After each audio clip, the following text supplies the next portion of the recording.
Hello, my name is Caroline Whitmore, and for as long as I can remember, my own family has treated me like I didn't belong. Imagine buying their first-class tickets only to be told to move to the back of the plane, erased by the very people who should have stood beside me. I know what it feels like to carry silence, to be invisible, to wonder if you'll ever be enough. But 5 minutes later, something happened that none of us expected. The captain stopped the entire flight, turned to me, and saluted. The text had only 3 words: "Don't come back." That was enough to erase a lifetime. I stared at the screen until the glow blurred.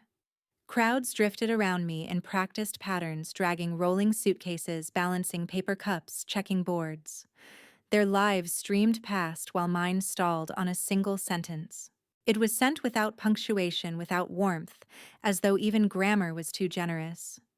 My mother's number glared above it, as sharp as a blade pressed against skin. It wasn't the first time they erased me.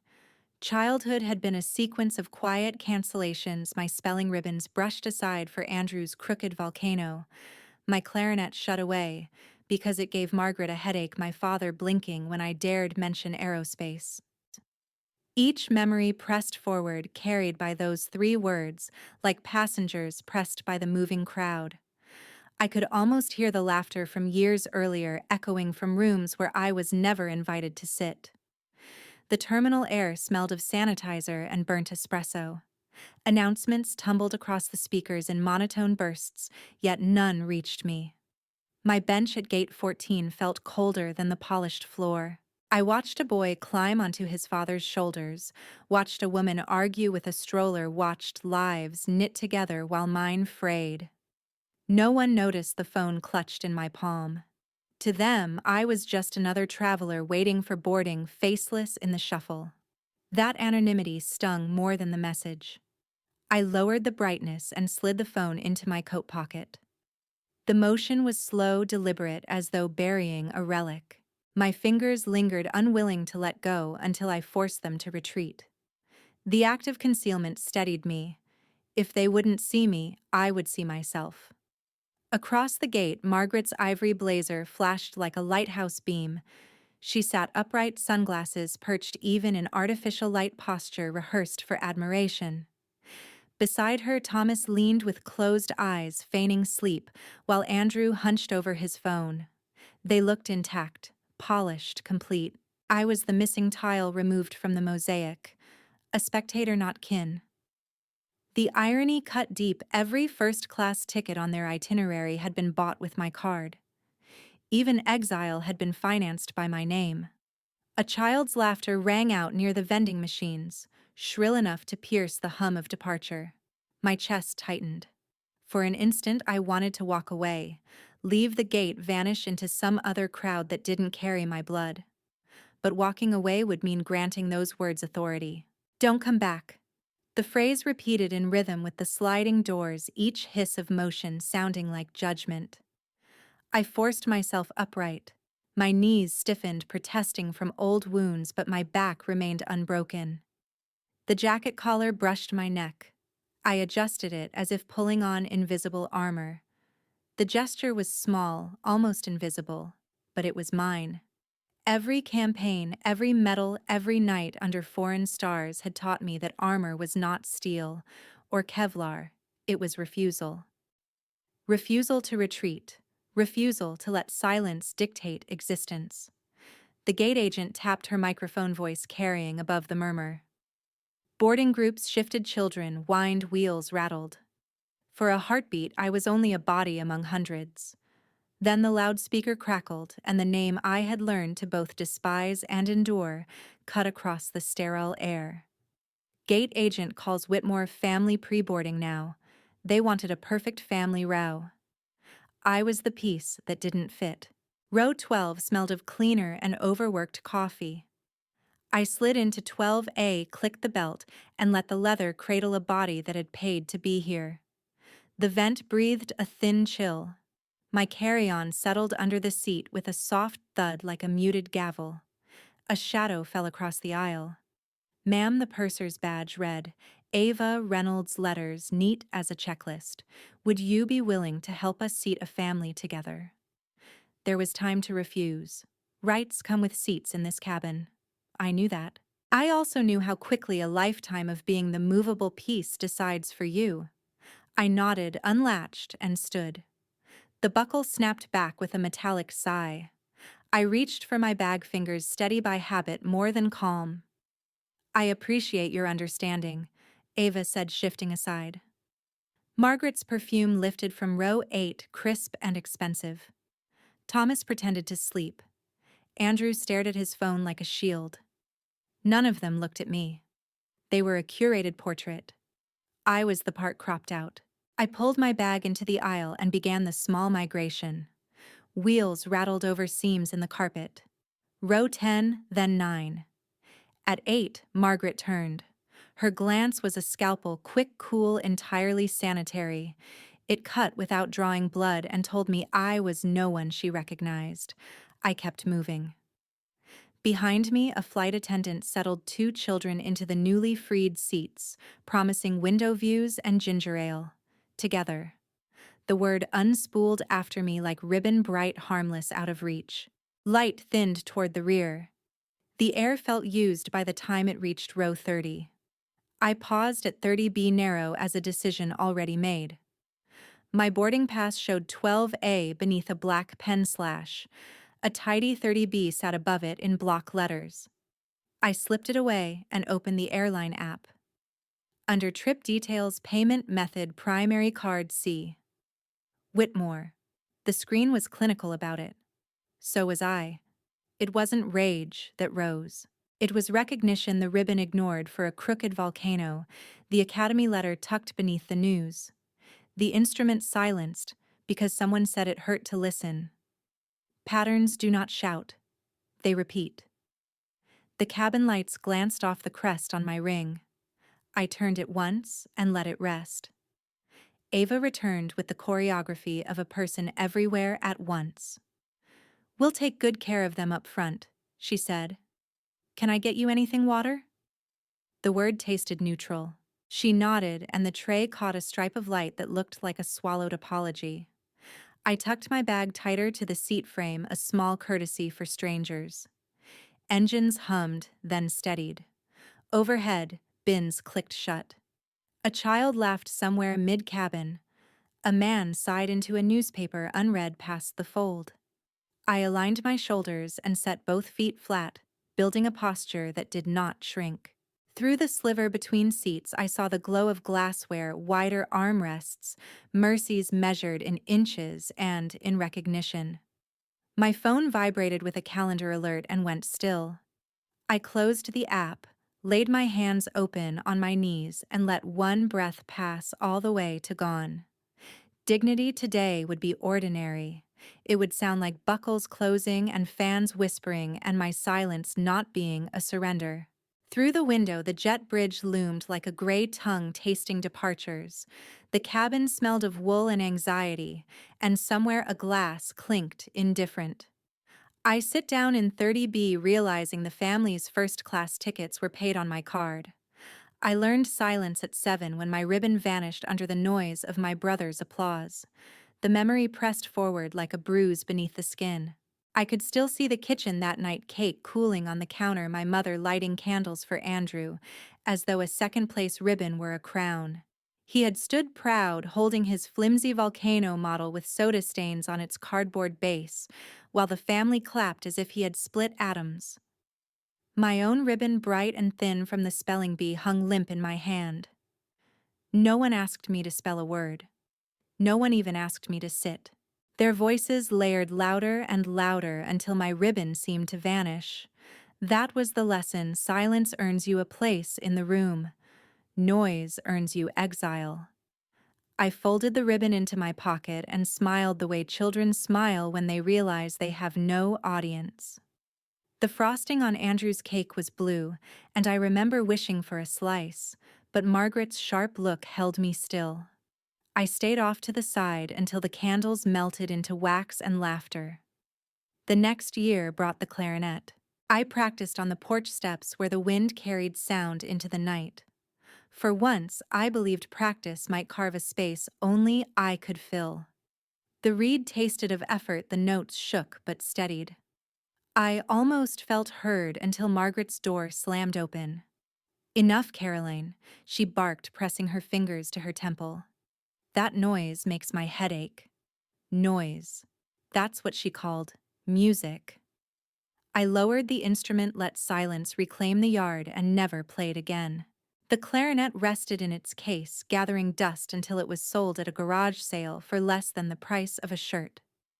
By 16, I tried another language, one of dreams and equations.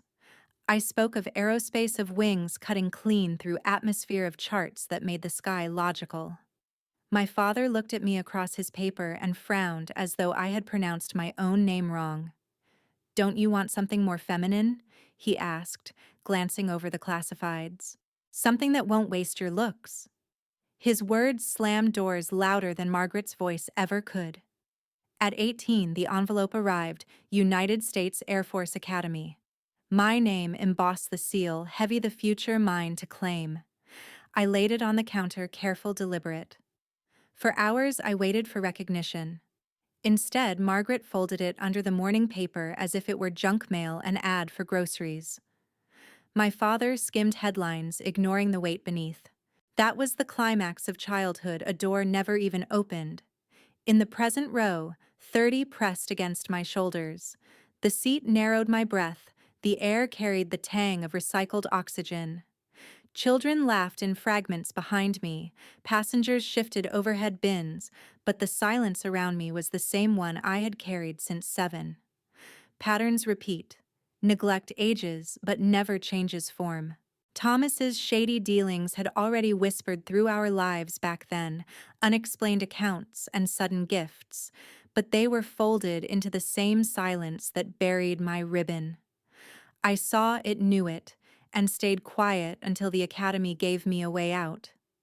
Now the belt across my lap clinked against its clasp. A warning chime broke overhead, crisp and sharp. The seatbelt ding triggered my rigid posture. No one at home remembered, but someone out there never forgot. Heat had a taste in Kandahar, metallic and bitter. We were 5 vehicles into a resupply when the road ahead opened like a mouth. A Humvee lifted, flipped, and crashed wrong. The blast punched the day hollow. Dust erased the horizon. My headset spat clipped voices, contact, contact, while our gunner combed the ridge with short, disciplined bursts. I moved before thought. Training is memory set to muscle.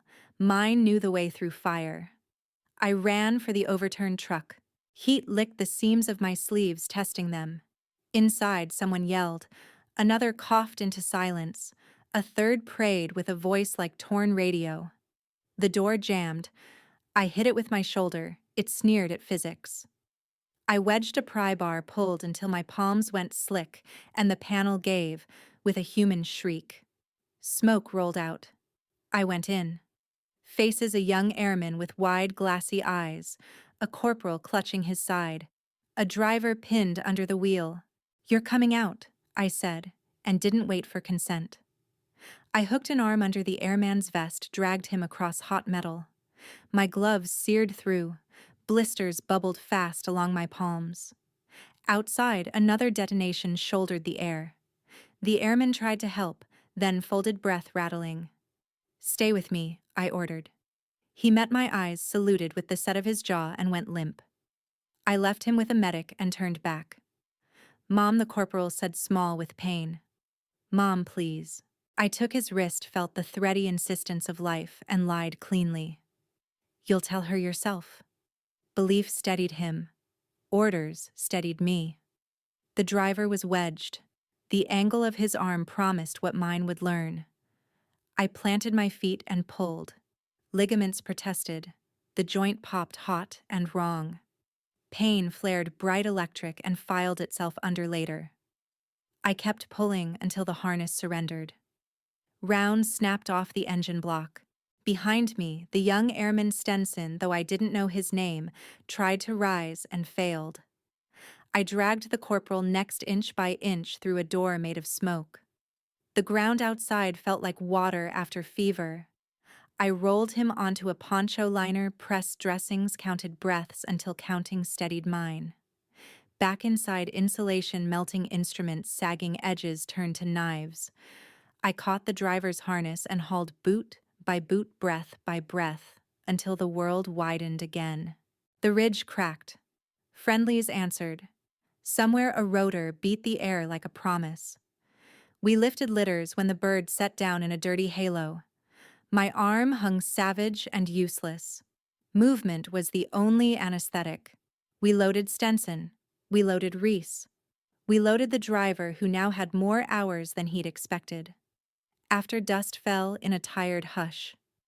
My hands were a map of blisters under torn liners, my uniform crisped at the seams. I drank one measured sip and rose before the ground memorized me. Memory has its own orders. Back home, no one remembered. That was part of the cost. Out here, debts were written in heat and paid in breath, and someone out there never forgot. I rolled my shoulder. It refused to return. The pain framed the horizon in high relief and then settled into a workable throb. I looked down at the tape on their chests. Stenson, Reese. I stored the names like coordinates for a later map. Later reports would condense this hour to a paragraph 3, extracted 2, stabilized 1 aircraft outbound. Paper can't hold heat, or the way a stranger's weight marks your bones. It can't record the vow you make to every name you lift. I forced myself forward despite the dislocated shoulder. Present-day cockpit door cracks open, someone glances toward my row. Sometimes a stranger sees you more clearly than your own blood. Row 30 had its own weather-thin air, the faint rattle of bins trying to settle. The engines hummed low, a steady animal. A young woman slid into the window seat wearing an oversized college sweatshirt, paperback clutched like a small shield. Her gaze fell to the ring on my right hand, the Air Force crest worn smooth, and stayed there as if the metal could answer questions faster than I could. "Sorry," she said, cautious but not afraid. "I hope this isn't rude. Were you military?" I served. The words landed quietly like gear set down after a long march. She exhaled, relieved to have found the right door. My dad was Army. 2 tours. His bedtime stories were never about dragons. Radios that cut in and out. Sand in his teeth. A truck on fire. She hesitated. He said a woman dragged him out. Said she moved like the heat couldn't touch her. Heat has a sound. It rushes when memory opens a door. I turned the ring with my thumb. "Some fires leave no smoke on the outside," I said. She tucked hair behind her ear. "He never learned her name. He teaches chemistry now in Idaho. The way he tells it, the soldier carried people like they were facts, non-negotiable." I let my shoulders settle and pulled breath through the narrow straw of cabin air. "Facts deserve witnesses," I said, hearing my voice come back steadier than I felt. She studied me without trespassing. "If you were her, would you want to know he made it? That he came home?" I pictured names in black marker across medical tape, a rotor beating a hole in the sky, bodies lifted into it, lives stapled back to time by stubbornness. "No one pulls someone from fire for the thanks," I said. "But the world turns easier when one lands." She nodded, courage firming. He'd want to say it. We watched light creep along the carpet. My hands rested open on my knees, the old lines of healed burns faint as erased maps. The quiet between us wasn't heavy. It felt anchored. "May I ask your name?" she said. "Caroline. Most people say Caro. I'm Emily." She drew a breath as if stepping into deeper water. "If you were the one, thank you. For whoever you saved. For whoever loved them after." The compliment didn't bloom and didn't sting. It settled like weight absorbed by a pack until you forget it is there. I didn't tell her how plastic smells when it melts, or how bones remember other people's names, or how the mind keeps a ledger it never plans to collect. I didn't need to. She had seen enough. The tug nudged us from the gate. The cabin shivered. A mother buckled a child with promises of snacks. Seat numbers ahead rose like milestones, 25, 24, 23. My breath matched the engine's rhythm, inhale, hold, release, like a checklist performed without thinking. Emily lifted her book but didn't open it. Maybe she knew the story had turned somewhere else. Maybe she understood that sometimes belief is another kind of rescue. I let my eyes close. In the blankness behind them, the fire in Kandahar did not roar.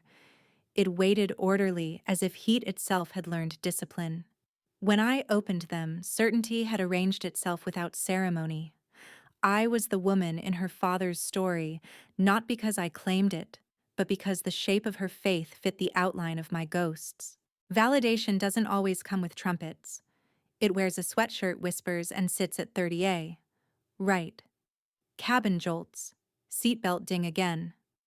I lifted my gaze. My eyes met Stenson's from the cockpit.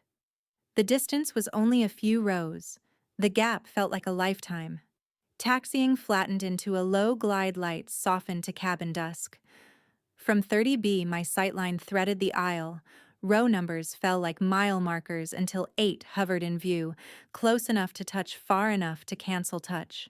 Margaret adjusted her scarf with the choreography of someone preparing for an audience. Thomas tilted his head back and adopted sleep like a uniform.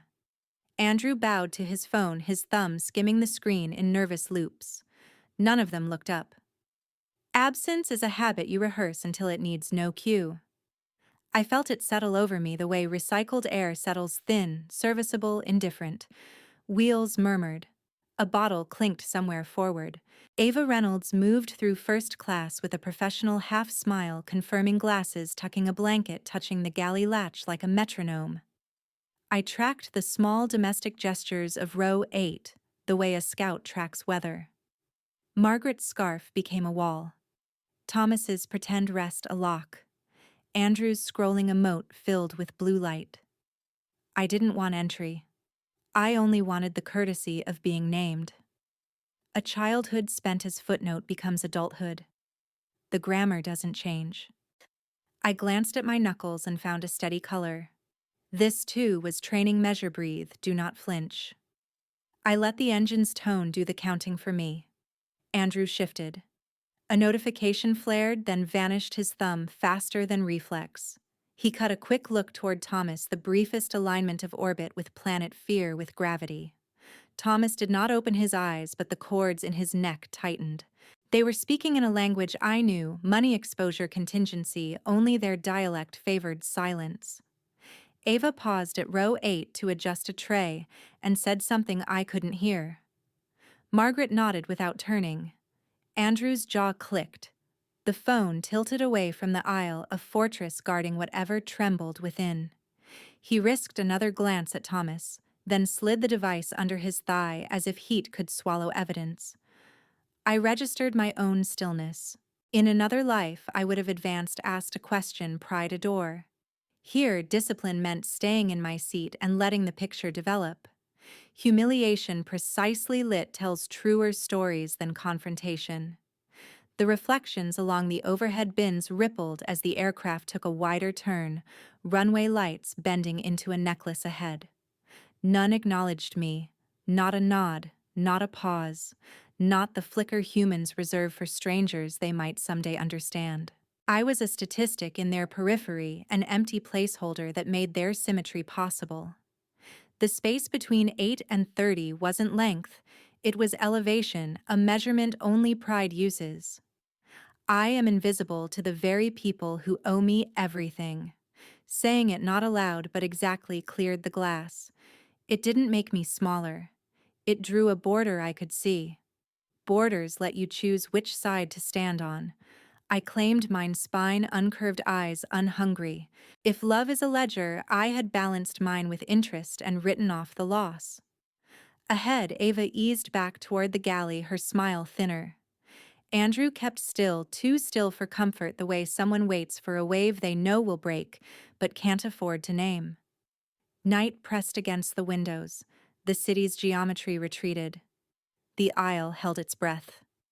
PA crackles.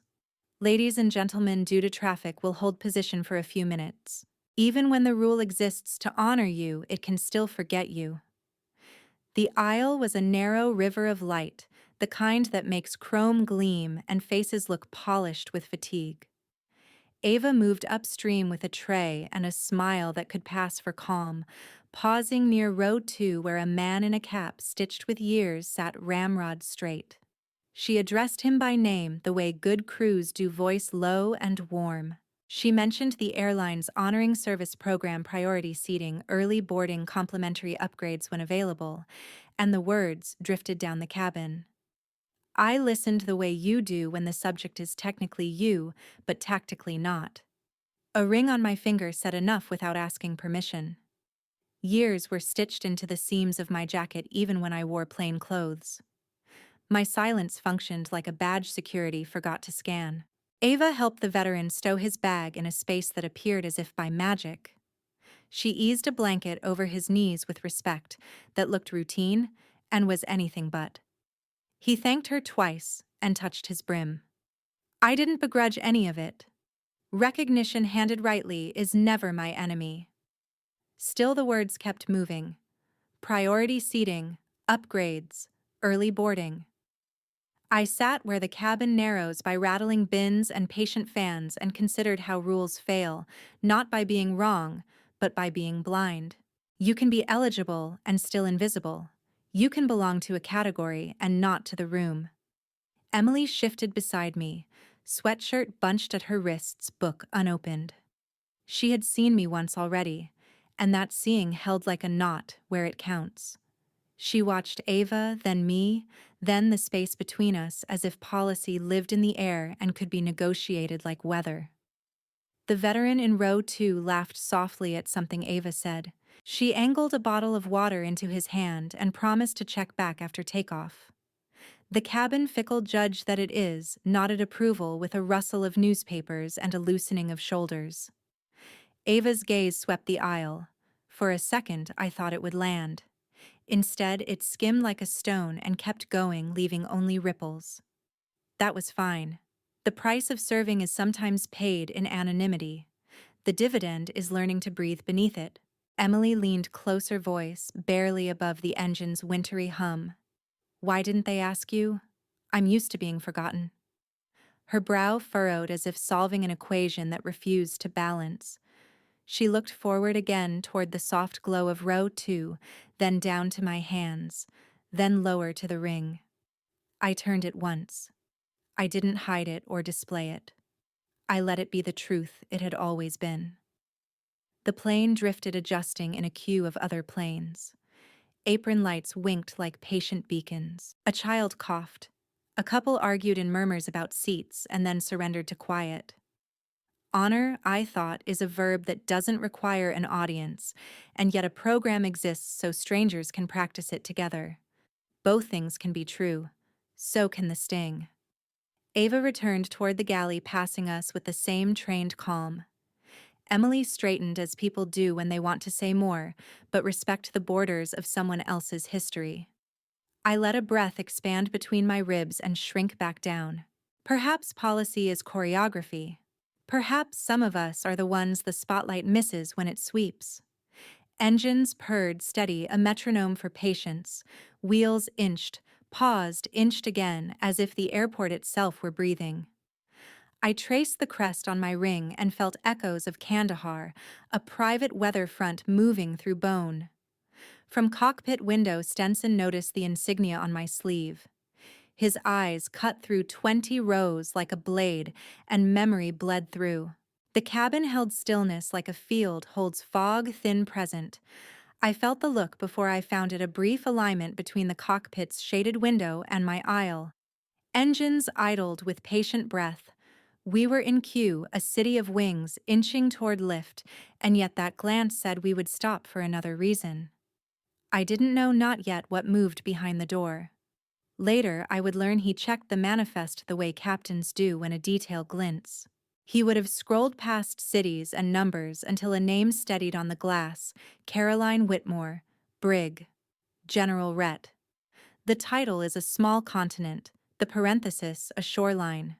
But from row 30 I had only angles and breath, the certainty that a memory had hoisted a flag inside the cockpit. Heat rose off tarmac in ribbons. Taxiway lights blinked their metronome. I watched Ava confer with the first officer, gestures paired to procedure nods meant to soothe. A cart rattled. A child sang one bar and forgot the rest. Beside me, Emily pretended to read, eyes fixed forward as if watching a movie only she could see. Memory returned as temperature, the metallic flavor of air when fuel burns, the hiss of fabric surrendering to flame, the stubborn ache in a shoulder that refuses to quit. I did not invite the past, but it arrived orderly as a roster. Names stamped themselves under my ribs where a uniform used to be. Stenson. Reese. The world keeps two inks, pain and grace. Both sign their names. A murmur started up front, soft, curious, cresting and falling like tide held by etiquette. Shoulders turned, newspapers lowered. I kept my gaze level, counting breath, refusing to make myself smaller. Humiliation had asked that of me already. I owed it nothing more. The cockpit window caught my reflection, then erased it as if the glass had chosen which version to keep. Another glance, steadier, now met mine from inside the dark. The line was unbroken past smoke and sand, through miles, through years. Recognition takes two, one who remembers, one who allows being seen. I did not nod. I held the line. Ava came back down the aisle, slowed near our row as though a new instruction had been folded into her steps. "We appreciate your patience," she said to no one in particular, which meant everyone. She adjusted a latch, then a curtain, rituals that turned delay into service. The FO's silhouette moved, headset set aside. The air shifted, full of a decision. The instinct to refuse honor rose to wave it off, to say, "Save it for those who didn't make it out." But honor is not a ration. It is a language.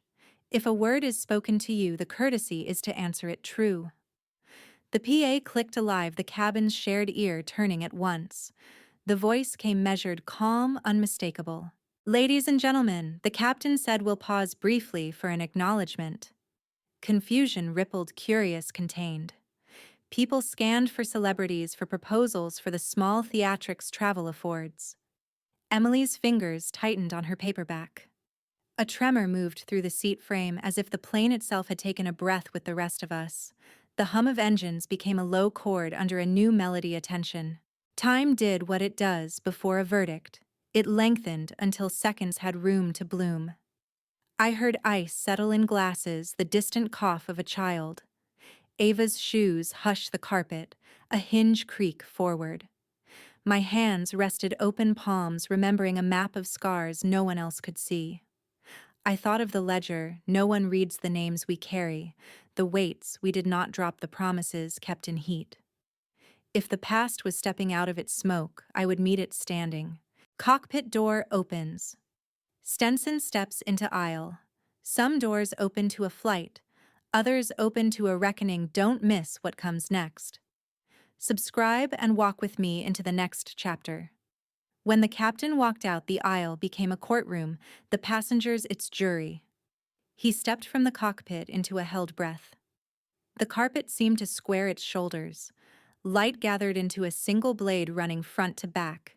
I felt every eye searching for a story they could repeat at dinner, celebrity proposal incident.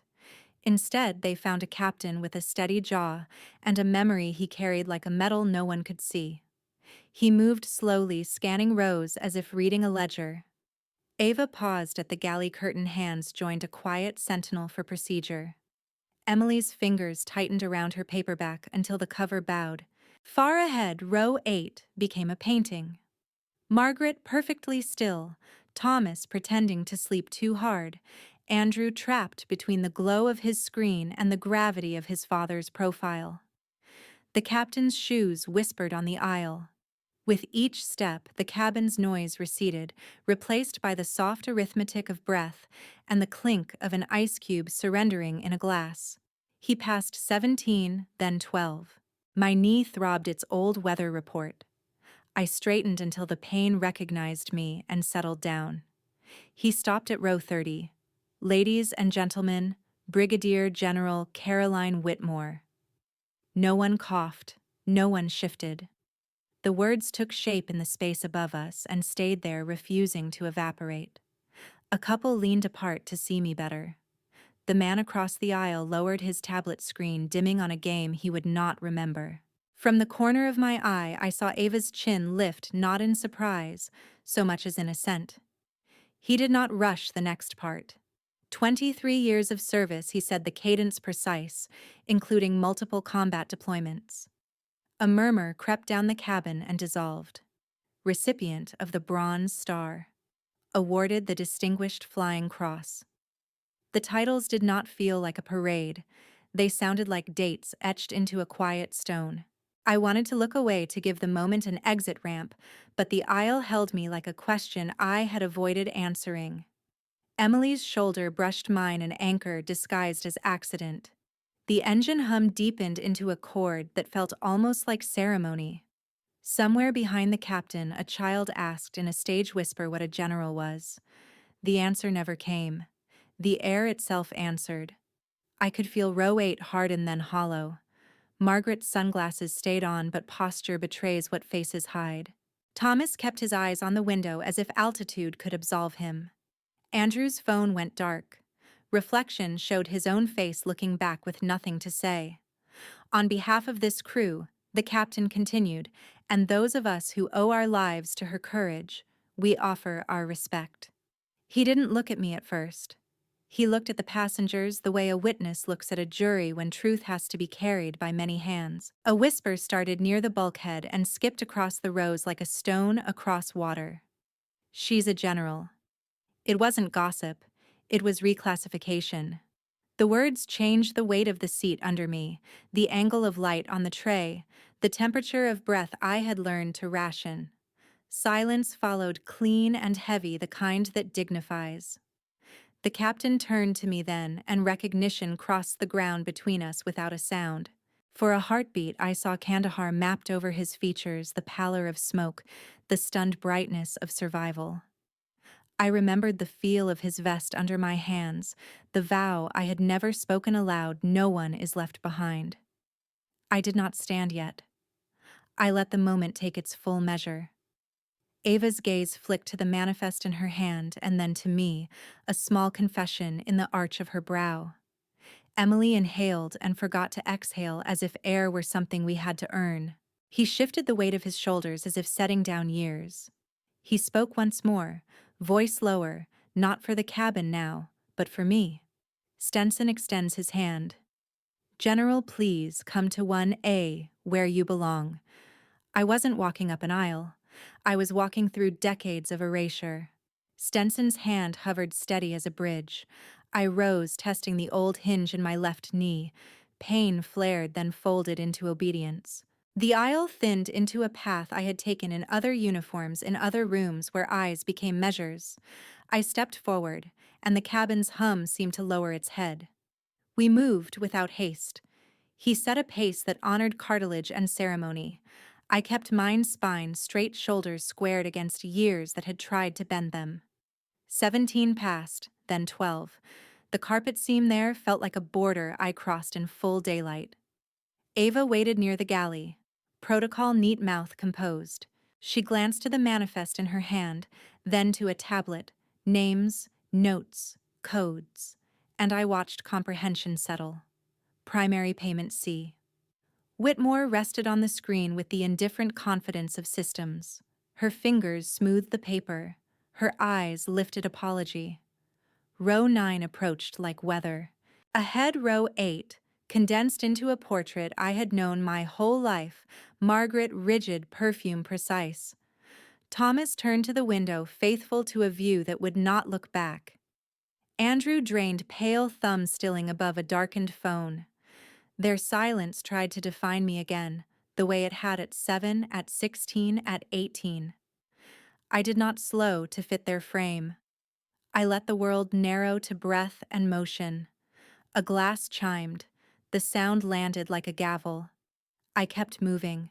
We drew level with row 8, and time thickened. I could have paused, could have scraped a sentence across the moment and watched it bruise. I didn't. I refused the bargain of acknowledgement traded for crumbs. I gave them the only thing that had ever changed anything in our house: consequence without commentary. My gaze held forward a compass with no tolerance for detours. Behind us, whispers gathered into respect. She's a general. Someone breathed, not gossip reclassification. The aisle, which had once carried humiliation toward the back, now carried me toward a seat I had purchased with a currency none of them could spend. Stenson didn't look back to shepherd me. Dignity walks best when no one tugs the leash. Ava stepped aside as we passed. In that angle of her shoulder, I read an oath to name this upstairs. The manifest still glowed on the counter. It meant the injustice had a number. It meant memory would not have to do the whole job alone. Row 7 opened into 6 into 5. Air moved easier. The aircraft seemed to widen as if truth were an architect. I understood that humiliation had been a doorway, not a prison. The thing I could carry out with me was not anger but form, the way a person takes up her own length and then sits down anyway. The curtain parted. 1A waited with its quiet leather and its measured inches. I paused a breath before entering to make it clear to myself most of all that this was not indulgence. It was correction. My knee toned down its argument. My hand steadied on the top of the seat. Stenson stopped just shy of the threshold and inclined his head. He didn't turn my arrival into theater. He kept it at the level of truth. I lowered into 1A and let the seat receive my weight as if it had been expecting me all along. The cabin's attention softened but did not scatter. I let my breath fill the inches I had earned. I did not look back. I did not look down. I looked where the plane was pointed. Belts clicked in a scattered rhythm, a thunder that said the cabin was learning how to breathe with me. I let the quiet settle across my shoulders like a cloak I had chosen. Forward, not back. Evidence had been seen. Witnesses existed. Dignity was shared custody. Seat 30 to 1A completed the scale inside me, finally tipped to level. I knew this would not fix a childhood or clean a ledger or teach a man at a window to face what he had made. It would, however, name a fact where everyone could hear it. Seat 1A wasn't an upgrade. It was the truth corrected. This time, the silence was not mine to bear. It was theirs. I settled into 1A and folded my hands, the leather cool, the cabin finding its level after the pause that altered its air. I kept my eyes forward, spine aligned, as if the seat remembered posture. The engines steadied, and with them the murmurs of strangers who were no longer strangers to what I had been. Whispers traveled like birds. I caught pieces without turning courage. 23 years, that captain, and felt their gaze slide past me toward row 8. A verdict needs a defendant. Their eyes went there because mine would not. Margaret sat stiff as architecture sunglasses, refusing the dim. Thomas held the window with a fixed stare, a man pretending the world was nothing but weather. Andrew fidgeted his phone, dark thumbs searching for a habit to hide behind. Even from here I sensed the choreography: mother rigid, father absent, son unable to sit inside his skin. I breathed deep to settle the tremor in my knee. The belt lay easy across my lap, no longer a restraint, but a line I had chosen to cross. I thought of the uniforms that had once told rooms how to treat me. Today my uniform was refusal, measured and very quiet. Around us the plane resumed its ordinary life. Ice rattled in glasses. A page turned. Somewhere a child's video whispered until a parent pressed pause. Recognition repainted the cabin now. Someone near the bulkhead said she walked right by them. Another voice answered, "You don't leave your people," and I felt that sentence land in my chest like a key. The aisle became a corridor of afterthoughts, each one revising what had been seen. I kept my face composed. Triumph is loud. Dignity holds its breath. Stillness would be my answer. Row 8 did not move. Margaret's jaw tightened the way expensive women conceal earthquakes. Thomas's reflection ghosted the window. Even his silhouette looked away. Andrew's foot tapped, stop tapped. He glanced toward his father as if waiting for a script once handed to him on cue cards. None arrived. I knew this posture. It had once been mine, the rigidness that pretends to be poise, the window gaze that pretends to be thought, the face trained not to flinch. I recognized the strain in their stillness and understood its cost. It is hard to carry an emptiness that suddenly has a mirror. Ava slipped by and without touching me left a small flag pin on the edge of my tray. The gesture was quiet and exact, a notation in the margin of a ledger that would be audited later. I did not pin it on. I let it rest. Time stretched enough to let me think without spiraling back to the old hum of grievance. I let the past walk by like a procession I had already saluted. Gratitude took its seat, serious and plain. The captain had not given me more than I was. He had returned what had been borrowed without permission. Passengers kept glancing to row 8, curious, testing. I did not feed them a scene. I gave them a conclusion. My breath drew clean lines through my chest. In the window's pale reflection, I saw a woman who had outlived her invisibility and was learning the weight of being seen. I know this silence, but now it belongs to them. The engines deepened, the nose lifted a fraction, and the aircraft slid forward as if agreement had been reached. A cart clicked into its latch. The curtain fell from a brief sigh to a patient hang. I leaned back an inch and let the inch feel like miles. A man approached, gripping a seatback. Mr. Reese. A late thank you weighs more than a lifetime of silence. He was already steadying himself on the seatback when I turned, weathered jacket eyes bright with care. The cabin held its hush like cupped hands. I kept my voice low, my posture level, the way you do when something fragile crosses a room. My son, Corporal Nathan Reese, Afghanistan, 2009. The words came in starts, each date a knuckle he had to climb. I inclined my head. I remember the name. Memory threaded heat through bone. A rotor thumped behind my ribs. His breath hitched once and found its rhythm. He opened his mouth and reached for a formal sentence, gratitude debt, a speech practiced in the car and forgotten. You don't have to, I said, giving him a shorter bridge. His fingers tightened on the seat. He swallowed. I've carried it for years, he whispered. How do you thank someone for sending your child back into the world you just did? It felt like opening a window an inch. The air moved cool and sure.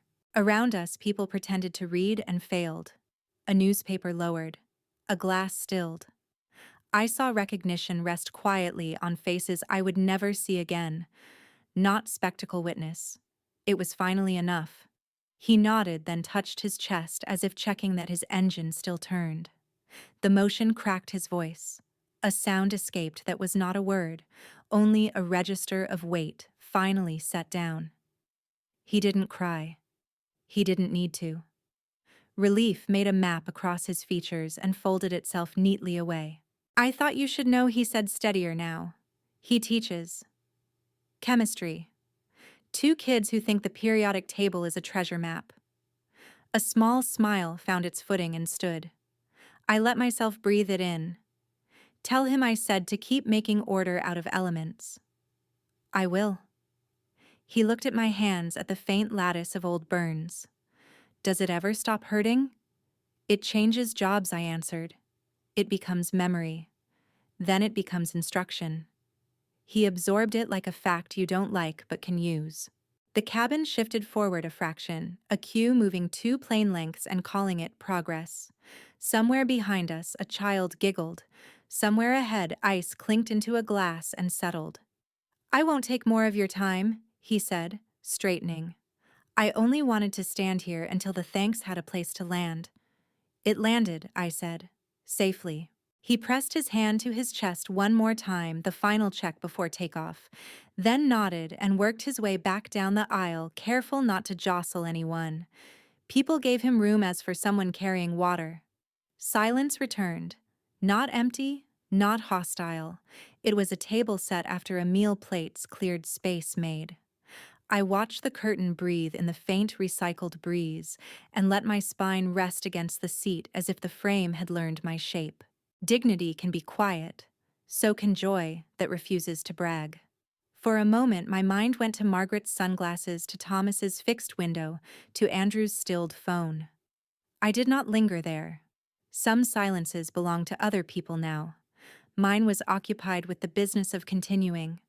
A pulse of engine hum passed under my feet. The wing flexed, ordinary and beautiful. Emily glanced over from 30A and offered a small nod, the kind strangers give when they've witnessed a private ceremony, and promised to keep it intact. I returned it. We were even. Behind the calm, I felt a new ledger open. Not debts, not grievances, only tallies of what had been set right by being named. The captain had shown one column, Mr. Reese had added another. There would be others, or there would not. The point was not accumulation. It was balance. Ava appears, places a small flag pin on my tray, slips me a note. I'll report this to HQ. I'm sorry. Cracks don't come from shouting. They come when silence can't hide anymore. Mid-flight loosened the plane into a calm I could feel in my bones. The aisle had gone quiet. Service carts were stowed. I sat in 1A, hands folded, breath trimmed to the cabin's narrow rhythm. Row 8 lived in my periphery like a portrait you no longer bother to straighten. Footsteps approached and hesitated. Andrew hovered at the threshold between rows, not quite in first class, and not quite out, knuckles grazing a seat back as if he needed the fabric to co-sign his courage. I didn't know they'd force you back. I looked at him. The old reflex to make it easier tugged at me, but I let it pass. Silence is still a choice, Andrew. He blinked. I thought it would be nicer. We wanted to keep the kids together. It got handled before I could handle. I said, not unkindly. His jaw worked, then unlocked. There's something else. A swallow. Dad once used my account. I couldn't stop him.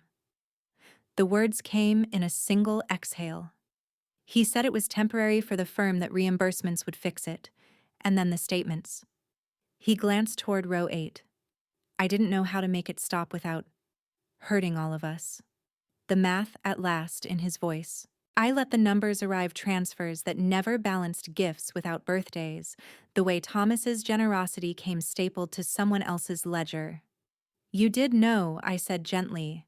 You just chose not to be the one who named it. His shoulders sagged. You always were better at calling things by their names. No, I said.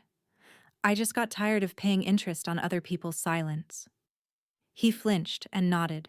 Behind him, Margaret watched from row 8, chin lifted, sunglasses on, as if noon had moved in. Yet something in her posture had softened, shoulders, not quite so square, fingers unclenched against the armrest. Andrew's voice thinned. I'm not asking you to forgive him. A beat. Or me. I know. He glanced at my hands, at the faint lattice of old burns the seat light made visible. Does it ever go away? The heat? It changes jobs, I said. It becomes instruction.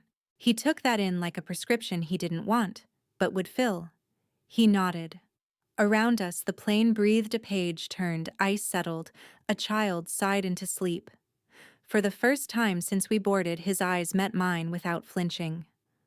I should go, he said, half to me, half to the rules of seating. They'll think I'm being seen, I offered. A corner of his mouth moved. Yeah. As he shifted back, Margaret's gaze touched my face. There was no malice in it, only the clean exhaustion that follows a long pretense. If she had removed the glasses, I think her eyes would have looked like someone standing in a room rearranged without her permission. I did not punish her with my attention. I gave her the courtesy of a witness who would not speak for her. The cabin held. The verdict had been read. We were living inside its weight. I let my shoulders drop a fraction, not in relief, but in accuracy. I knew this silence, but now it belonged to them. It would teach, or it would fester. Either way, theirs to carry. Andrew stepped back into row 8 like a man returning to weather he could finally feel on his skin.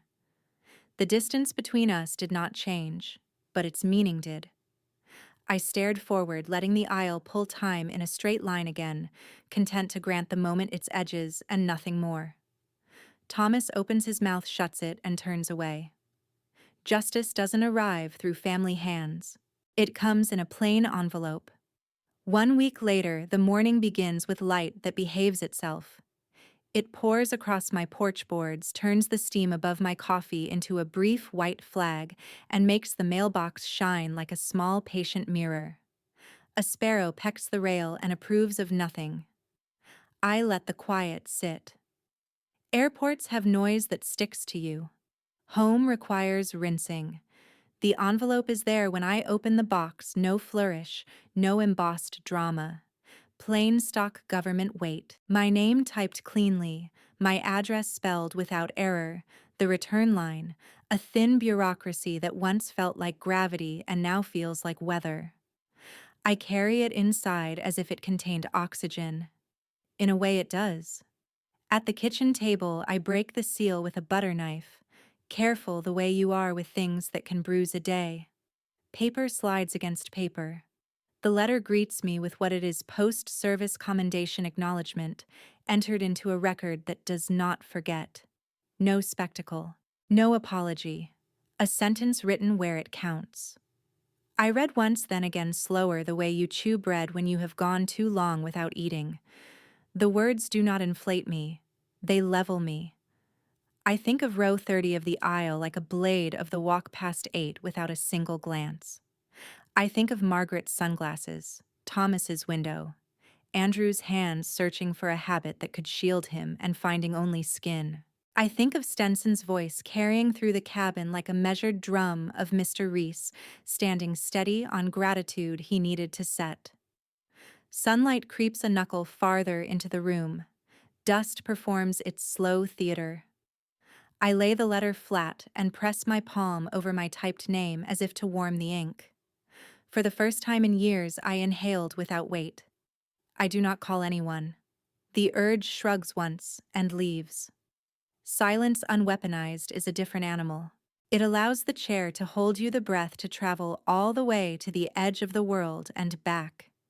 It lets the past pass by like a train you don't have to board anymore. Outside, a delivery truck shivers the street. A neighbor waters geraniums with the focus of a surgeon. Somewhere a dog barks, remembers why, and stops. I pour a second cup, add nothing, and taste the difference. The commendation will not fix the old architecture of our family, but architecture can be left. You learn new rooms. You build with air and hours and the refusal to carry what isn't yours. The letter does one thing perfectly. It writes my name on the right line, in the right book. That is all I wanted. That is everything. I fold the paper along its factory crease and slide it back into its envelope. The flap makes a whisper of agreement. I place it on the mantel, not centered, not displayed, merely present. Some things are truer when they don't have to perform. On the margin, a raised seal catches light, a circle, an eagle that looks less like power than paperwork. Something unlatches in my chest. Justice delayed isn't mercy. It is a correction finally written down. I look out at the day that has been here all along and realize it is large enough. I open laptop, begins filing scholarship paperwork. I didn't wait for them to change. I changed my life. The university hall was modest, folding chairs in clean rows, a lectern that had seen 100 small beginnings banners in school colors, braving winter light. I stood behind the microphone and watched people settle faculty in sensible shoes. 2 veterans in jackets with quiet patches. Mr. Reese in the third row, hands folded like a prayer, finally answered. Emily Carter sat near the aisle, hair tucked behind one ear, clutching a program soft at the edges. I cleared my throat and let the room find me. Honor isn't for display. It's for passing on. The sentence left my mouth and landed without fuss, as if it had been waiting for precisely this floor. I spoke about names written on tape, about fires survived, and letters that arrive late and still on time, about justice that does not ask permission to be itself. I did not mention my family. I didn't need to. The story had moved on. The ledger had been balanced in a different currency. When I announced the scholarship's purpose, students from service families, first-generation strivers, the ones who carry more than their books, the audience breathed a soft yes. I called the first recipient Emily Carter. She rose with a start, then steadied, then walked toward me as if learning a new gravity. Up close, her eyes were bright and brave. I placed the envelope in her hands and felt something transfer weight, maybe, or heat, or a map. "Thank you," she whispered. "For the future and for what you already did." "For what you will do," I said, and meant it. The room applauded in a way that wasn't showy. People stood because standing was the only accurate verb. Mr. Reese wiped at one eye, then laughed at himself and let the hand fall. The veterans nodded a small salute without the arm. I kept the speech short. I talked about the work of repair, about taking the energy of hurt and spending it on hope, one receipt at a time. I told them that legacy is a living thing, not a trophy, and that some blessings are best delivered without witnesses. I told them we were building a bridge we might never cross, and that this is not a tragedy, but a kind of faith. When the clapping tapered, I stepped away from the lectern and the room relaxed into conversation paper cups, appearing as if by spell. Emily hugged her envelope to her chest and laughed the way relief laughs. Mr. Reese found me in the small crowd and shook my hand with both of his, the way a person does when language feels too thin. "He'll be proud," he said. "He already is." "I know," I answered, and the knowledge held. Sunlight shifted down the aisle, turning dust into slow confetti. I realized I was not waiting to be seen by anyone who had chosen not to look. The absence that used to bruise now felt like space I could use: room for chairs, room for names, room for work. I had become the place where my own permission lived. I lifted the certificate folder and felt its quiet authority, not loud, not fragile. The audience settled again, a final wave of applause rising because humans love a good ending almost as much as a clean beginning. I let it wash over and through without needing to catch a single drop. I feel steady now. Justice may come late, but it stands not as a whisper, but as a pillar. I carried silence for decades, and it nearly convinced me that I had no voice at all. But when the truth finally stood, it stood taller than any shame my family ever cast on me. I want you, the reader, to help me carry this further. Share your thoughts. Tell me if you've ever been erased or if you've ever had to fight for your own place at the table. Your comments aren't just words. They are proof that no one endures invisibility alone. Stand with me now, and let's give weight to stories that deserve to be seen.